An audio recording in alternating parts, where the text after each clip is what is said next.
Hey everybody, Sandman here. So you're probably wondering what the hell happened to my voice. Well, actually I'm trying some new strategies in order to keep my channel alive. Actually, this is the first in a series of videos called Memes of the Week. And this one's from January 15th to January 22nd. So basically I've been posting on Twitter about 20 to 25 times each day now. And I think that Twitter is eventually going to monetize video content, so I'm trying to boost my views there. So if you actually want to subscribe, the Twitter link is down below. Also, if you want to subscribe to Sandman 2, which I'm trying to get up to 4,000 watch hours and apply for monetization. I'm basically posting videos there early, maybe 3 or 4 days ahead of time. Also, if you don't get any notifications for Sandman 1, then add Sandman 2. When I put my first video on up there, people were saying I hadn't received Sandman notifications in years, but they were subscribed to both channels. So definitely subscribe to that one as well. I put that in the description. So anyways, here's my first ever memes of the week with the most popular memes that I put on my Twitter account for the last week. I tried to keep most of the creator names in them so they'd actually get a credit. So the first one is this wonderful illustration that shows you exactly how women see men. This is also created by a woman. So if you're 5'2", you're pretty much invisible. And as the bigger you get, once you get around 6 feet tall, you stand out more often. Also, if you look at Bumble, you'll see that many women set their searches for men over 6 feet tall. In fact, the most searched term is men that are 6'6". And if you look down around 5'8", 5'9", only around 5% of women search that low. So it looks as though if you're 5'0", you're definitely in some big trouble. Now moving on, this woman says that if a woman accuses you of rape, even if you didn't do it, you should shut up and accept the charges. Because women have been systematically oppressed for years, and you're giving up some of your years of freedom, which doesn't compare to the oppression that they've been through. Of course, we all know this is complete BS. Women have always been privileged because of their beauty, and because men would actually have been white knighting for them throughout most of history. Now they want to rewrite history. Now the ultimate form of white knighting, which is socially acceptable, is to go to prison willingly if you're falsely accused. No thank you. This next image, this is kind of scary, because you see the woman has much lower sexual marketplace value than her hubby. And you know what's even scarier? She actually laid him with the false allegation later. But not only that, she's so desperate to keep him that she says he belongs to her. That either he dies, or I die, or we both die. If you've ever dated a woman that's much lower on the sexual marketplace value totem than you, then you'll know that they can tend to go crazy if they actually end up losing you. Or even have the possibility of that. Because for them, you're the best they can ever get. Moving forward, this is the meme that everyone's been seeing unless they've been living under a rock lately. In fact, there have been so many memes made out of this that it's actually an industry. So this woman named Megan Hall was actually an officer down in the South. And she ended up sleeping with over half the police force.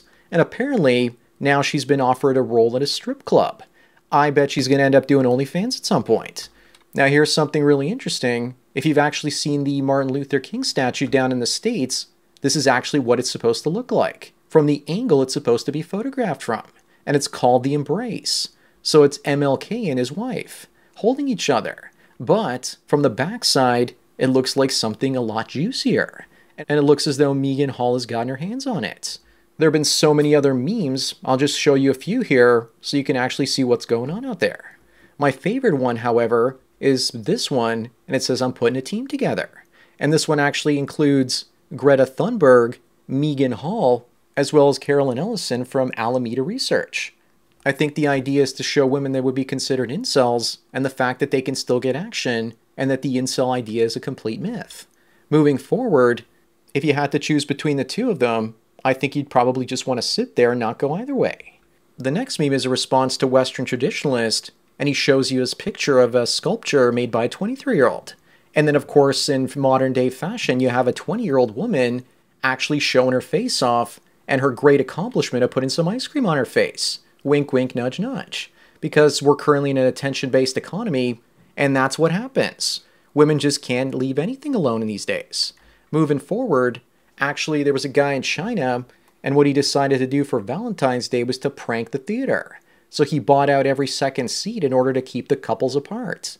This guy should be considered an epic legend in the eyes of MGTOW. If you make a killing on crypto one of these years, then this would actually be the perfect prank to pull. because, International MGTOW Day is also known as Valentine's Day, and we should start a tradition or something. The next image is of a woman named Rachel, and she's 38. That's your first red flag. And she says that she's not your type unless you dig intelligent, feminist, liberal, non-religious, foul-mouthed, sarcastic, and well-traveled, opinionated women. I'm surprised she couldn't stuff any more of those flags in there. And if we go to the next image, we see that in nature, poisonous creatures will often develop bright colors to warn others of their toxicity. So once again, be careful, gentlemen. Moving forward, I saw this Scream poster and it just screamed to me misandry, because all the guys are down at the bottom, and the only two women I could actually recognize was the girl on the far left at the top that played the girl in Wednesday, as well as Courtney Cox. All the guys just disappear at the bottom. If it was the other way around, there would be an uproar from the women's out there. Then we move on to these wonderful anchor ladies, and I guess they got their COVID-40, which is basically the 40 pounds they put on during COVID lockdowns. I don't know if that's the case, but it certainly looks that way. And here in Canada, we have the CBC, or Canadian Broadcast Corporation, and the anchors there have also put on a lot of weight. I guess once they join the union, they can blow up as big as they want. I'd be interested in seeing the show ratings before and after they put on the weight. If there are less viewers, the more weight they put on. The next meme is of a woman that went to a dating website called wildsmash.com. I don't even know if this story is real. And apparently the dating site claims that by typing in your zip code, it'll show you local hoes in your area. One woman got more than she bargained for after giving her brother oral through a glory hole. I guess that's what you get with random hookup culture these days. Moving forward, it looks as though Zuck the Cuck is now promoting freedom for trans women to basically release the teats, but not for cisgendered women. He was also secretly recorded in a video recently telling his employees not to get their pointy medicine in their arms, if you know what I mean. Such a hypocrite. He also gambled big on the metaverse, and it looks as though he failed. Number 12 is this soy-filled father, and if he wasn't the father, then it was actually a pretty good move to put some random kid between him and the falling cyclist.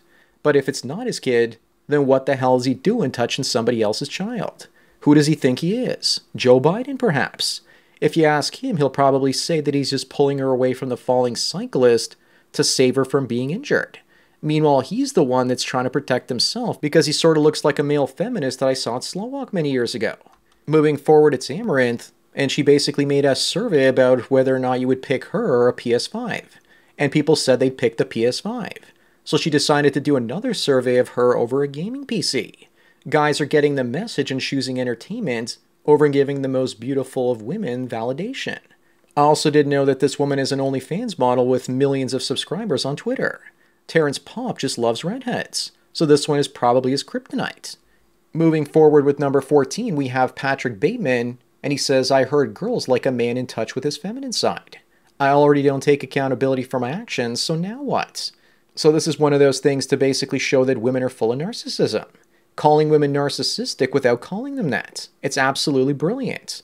It's also funny how people today identify more with that character from the year 2000 in a film back then than they do with modern ones. Or The Matrix and The Red Pill, which is from 1999. And speaking of accountability, here we have a drunk woman that basically caused that $10 million house explosion.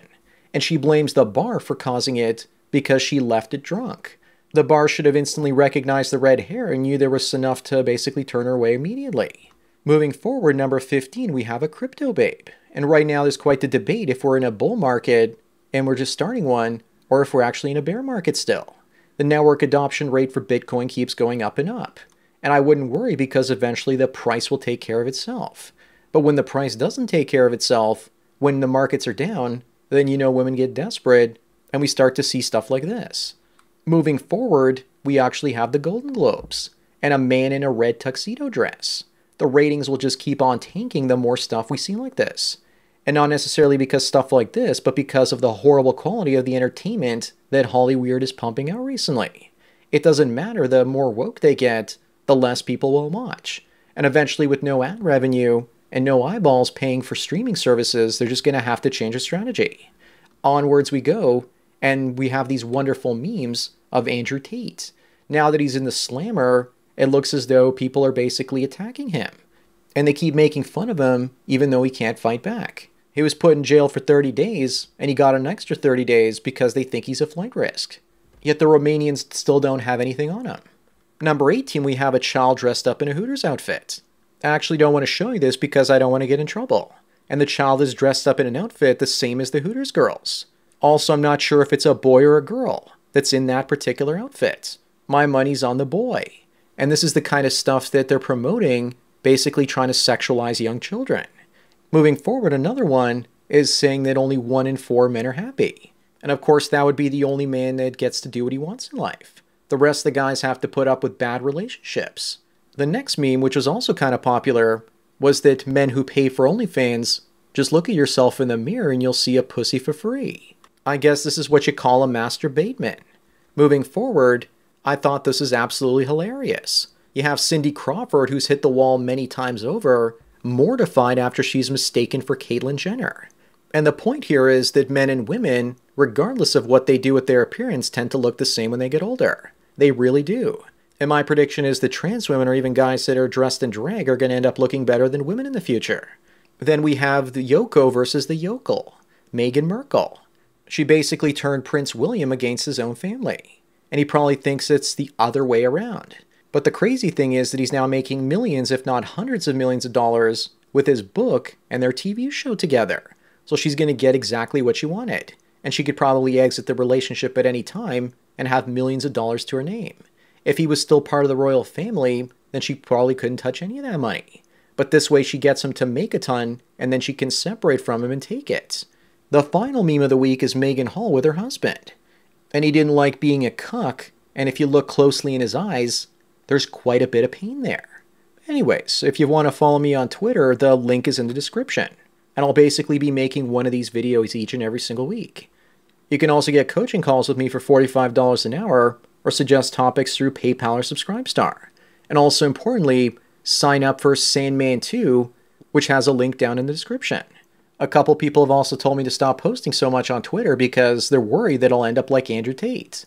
I doubt that's going to happen anytime soon because I actually have nowhere near as many followers. Anyways, enjoy the rest of your day, and cheers.